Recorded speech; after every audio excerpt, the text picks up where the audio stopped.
Hey, what up, everyone? We're back. It's going to be a quick video. I just got a little idea.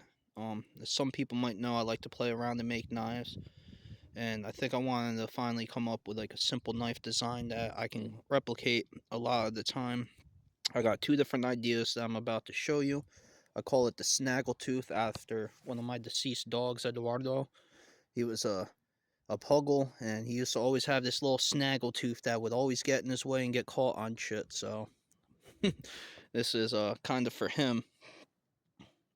These are the two designs that I came up with. Don't mind my shit ass porch, but this one is in 1084 and this one is in 80 CRV2.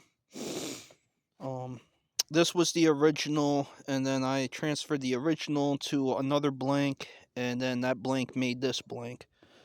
They both were heat treated by me. This one got brought up to non-magnetic and got a 15-second soak.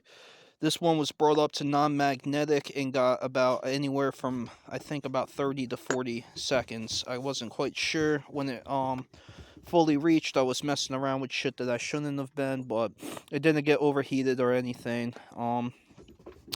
It's I'm leaning more onto this side because of how much thicker and beefier it is. It's a full 4-inch knife, 4-fingered knife, and it's probably got, I want to say, about, I don't know, what's that? Probably about closer to about 3 inches of cutting. I got about a 4-inch hand, so that's my idea on them. This one right here is made with a distilled taper. As you can see, the tip is a little bit thinner than the back. Right down in here, I started the taper here, and I came out. I wanted the tip extremely fine, and I probably could have went finer, but I'm not fully confident in my heat, in my austenization yet. And using the propane forge, it's easy to go over temperature, so we didn't want to do that. But it's kind of got a distilled taper, Scandinavian ground. I want to say, I think it's like 12 or 1.5. It's whatever the more robust HD was. Like the old more robust HD, if you guys remember, that you can't get anymore. Really good knife, really good grind. I've always loved that grind.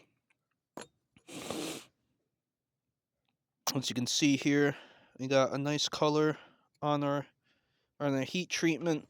I brought them to 400. This one got 3 cycles at 2 hours. This one only got 2 hours at 2 hours.